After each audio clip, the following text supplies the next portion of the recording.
Hello, are you out there? This is Mark with Homebrew Fever Dreams, and I've got Order of the Faetouched Blood Hunter. This is coming from our RuinQueenofOblivion and the Bearded Russian, who they work together on a lot of this homebrew stuff.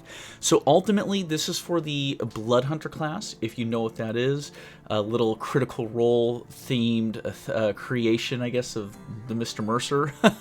So this is the Faetouched. So just a little bit of color added to it, and it's some nice color. So this is yet another subclass for me and the Bearded Russian we made together, though I'll admit this one was more bearded than me in places. For anyone not familiar with the Blood Hunter class, it's a homebrew class made by Matt Mercer that started as a Witch Hunter themed class made for Vin Diesel. That's right, our super deep voice. I can't even pretend to do his voice, but I know a lot of people give Vin Diesel a hard time for some of his roles.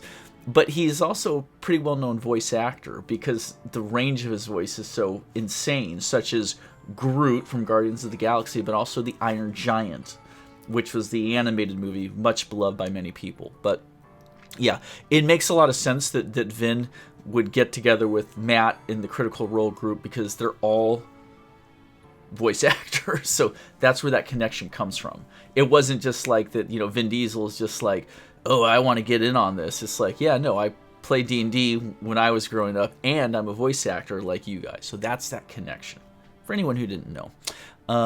Generally based around fighting monsters by using their power against them, and use Hemocraft to power themselves. So this is a lot to me like the Selamite class review we did. We did a month ago or something like that.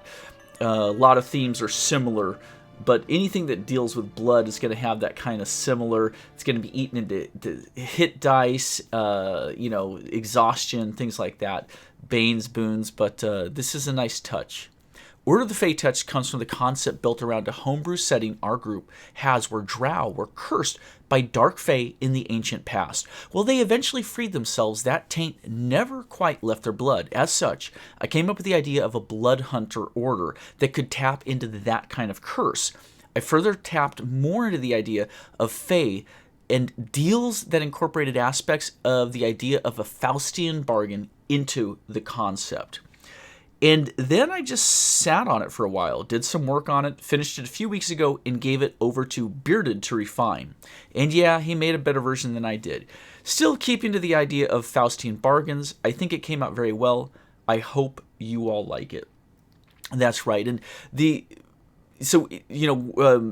Rune Queen mentions drow from their game world that they were playing in. This was this idea of the Unseelie Court dark fae, essentially dark fairies, were messing with the drow people as a species. So that's one flavor. But also just the idea of using Faustian bargains, you could apply this to any species, even if they're not drow specifically. So this subclass of Faetouched doesn't necessarily have to be to a drow character. I could see it easily being applied to elves, or anything that's kind of got more of a possibly gnomes, creatures like that, tieflings for sure. So anything that's kind of like more magical, I could really see. I don't know. It's hard to imagine how it would apply to, say, a dwarf or something like that, in my opinion, or a warforged. Then you might need to bring in more of like a demon prince or something to gain those powers, just for color. That's how I look at it. Okay, Order of the Faetouched Blood Hunter. One of the more nebulous and often informal orders, the Faetouched count among their numbers those that have either survived direct and often unpleasant contact with a hostile fae creature or have made overt deals with them, especially the Unseelie Court. Thus, their Blood Hunter's bane burns deep with the twisting, chaotic, deep magic of the Feywild, making them powerful conduits. Whether this power is used to mediate or cleverly intercede to avoid conflict, or to subtly weaken and destabilize is often a matter of the individual blood hunter. Regardless, it is safest to assume that a Faetouched is always one step ahead of you.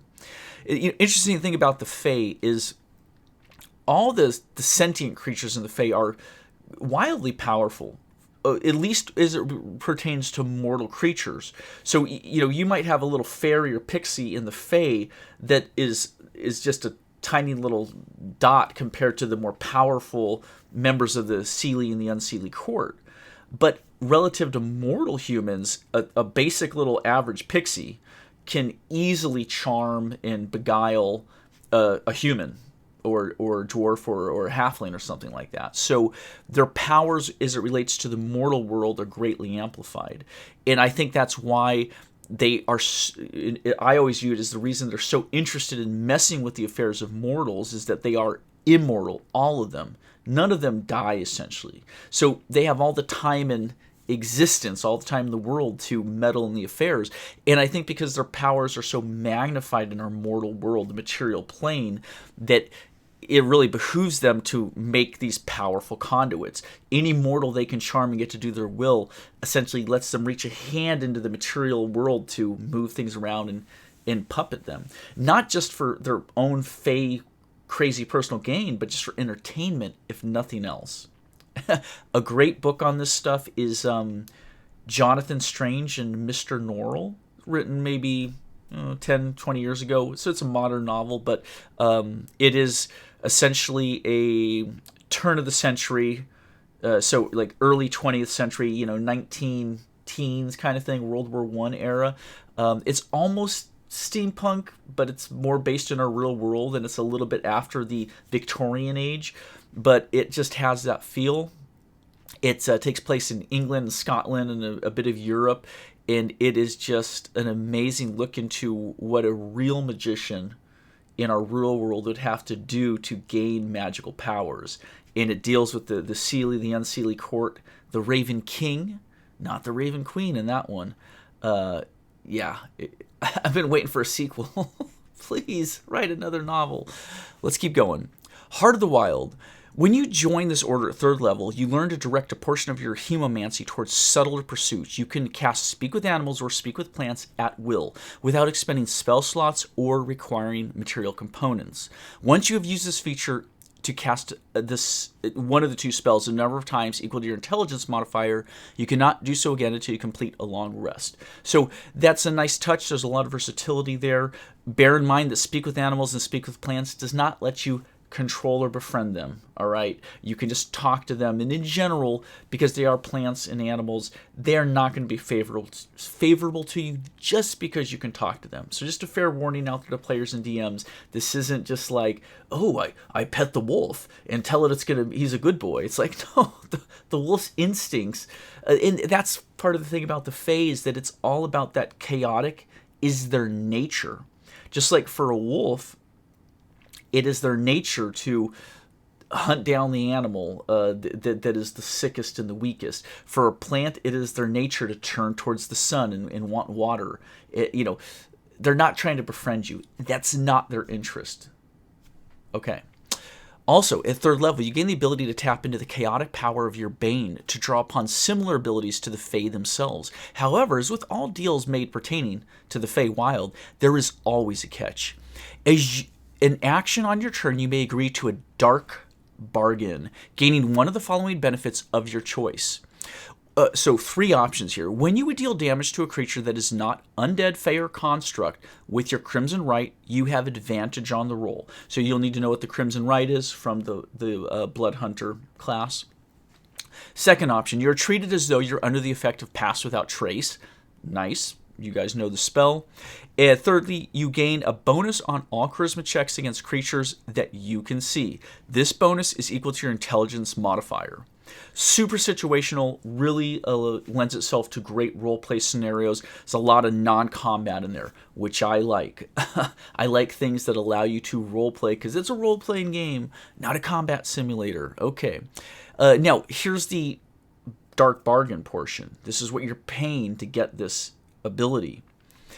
This effect lasts for 1 hour or until you use this ability again. So these effects really go for a long time. But each time an instance of this ability would end for you, you must expend a number of hit dice equal to half your proficiency bonus rounded up or take a level of exhaustion. Yeah. So clearly you're going to be limited to how many hit dice you would have, how often you can use this. But ultimately, you can have this up quite a bit of the time. Many hours of the day, especially as you get to higher levels and you've got plenty of hit dice to spend. But even when you start out at third level, you're gonna have 3 hit dice, so you're gonna be able to get three uses of it, because half your proficiency bonus will be 2, or sorry, 1. 2 divided in half is going to be 1. So first, second, third hit dice. Yeah, so you could use these abilities 3 hours of a day, essentially, at third level when you get this. That's pretty good chunk for your adventuring day. I like that. Here's our next effect, Hardened Mind. At 7th level, your familiarity with deceptive magic has inured you against it. You are immune to the charmed condition. Just blank, de facto, that's nice. When a creature that you can see within 30 feet of you fails a saving throw against an effect which would cause them to become charmed, you may expend your reaction to strike a new type of dark bargain. That creature gains immunity to the charmed condition for 10 minutes. You otherwise treat this effect as you would your other dark bargain options. So again, you need to know what your dark bargains are right here. So this is essentially another type of dark bargain ability. And there is a cost to it, as in your hit dice expenditure. So you otherwise treat this effect as you would your other dark bargain options. So be aware of that. It's not an infinite kind of resource. Elusive Brand. Beginning at 11th level, your brand of castigation becomes infused with the wiles of the Fae you emulate. Any creature branded by you treats you as though you're under the effects of Sanctuary.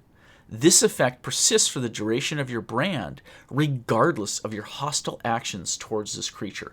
So Sanctuary is an odd spell. It essentially, it almost is like a follow request spell, where you're trying to protect the helpless villager through a battle, or to get them from point A to point B. Because it's really hard to use for yourself or your friends, because anytime that sanctuary creature or character takes a hostile action, it breaks Sanctuary. So you can't really do anything, except you could heal your friends, I guess, right? So you could put Sanctuary on your cleric or your healer, and then so long as your healer only is doing buffs to your party and nothing detrimental to anyone else, then Sanctuary won't be broken. But otherwise, Sanctuary is pretty powerful. It really makes creatures have to second guess whether or not they're going to attack you, is essentially what it's trying to do. It's like, I think, a wisdom check, or they have to redirect their attack against you, whether it be magical or melee. So it's pretty cool. Manufacture Omen. At 15th level, you're able to harness your hemomancy to curse others as the Fae do. You gain the Blood Curse of Stolen Fate for your Blood Maledict feature. So again, these are all referencing back to the Blood Hunter class. This doesn't count against your number of blood curses known. Blood Curse of Stolen Fate. So this is what you're learning here. Prerequisite, 15th level, Order of the Faetouched. As a bonus action, you target a creature who can see and hear you within 60 feet of you, and you attempt to doom them for your own benefit. And now that's important, the see and the hear, because oftentimes, historically in literature, to utter doom, to place a doom upon someone, they must hear it. So to be quite legitimate, a deaf person cannot receive a doom.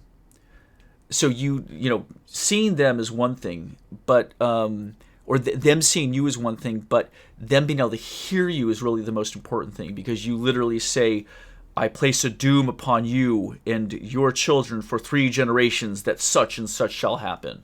And that's pronouncing a doom. Lord of the Rings does that quite a bit. The Doom of Mandos. I know even, was it Glorfindel? Glorfindel essentially is the one that says that the Witch King cannot be slain by any other than someone not born of a man not born of woman, kind of thing. And it's essentially him pronouncing a doom. He just foresaw that, and then by saying it where others could hear it, it became true. The Witch King heard it. That's how the Witch King knows in The Lord of the Rings that he can't be killed by a man.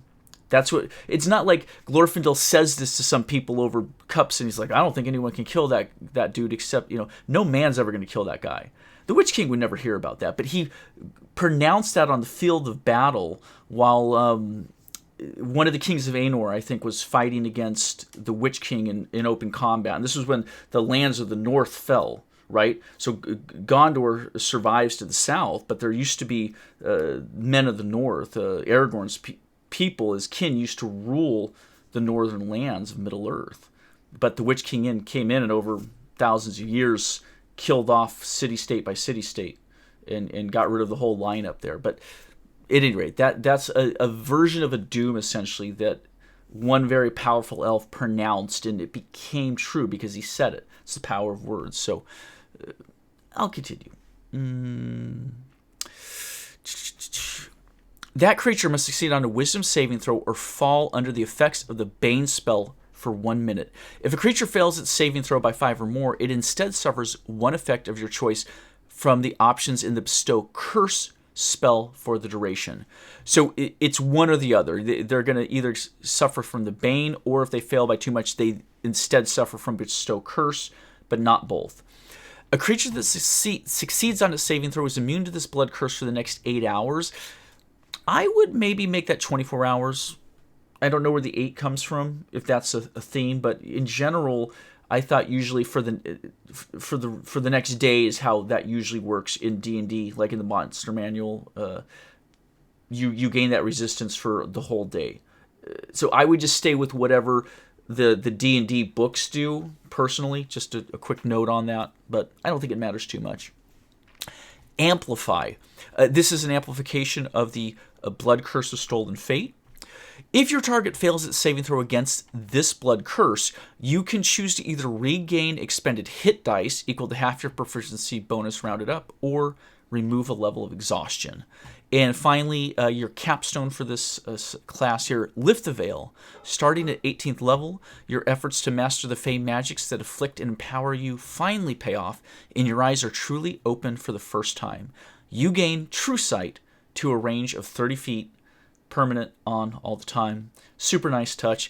And yeah, obviously the idea there is that you're essentially seeing the prime material plane through the lens of the Fey Wild. So the Shadowfell and the Feywild essentially sandwich the prime material plane. They touch it at all points for all intents and purposes. So if you see an oak tree in the prime material plane, there's essentially a version of that in the Feywild, and there's in the Shadowfell as well. And so by looking through the Feywild or the Shadowfell, you can see things as their magical nature. That's where True Sight really comes in. And then, you know, it's essentially a lens you're looking through to see back into the prime material plane. And thus, within 30 feet, it's a pretty short range, but it does work to reveal the true magical nature of things. So that's the idea with that. Rune Queen, Bearded Russian, thank you so much for sharing, as always. I'll get this posted out to you. And if anyone watched, I appreciate it. Take care.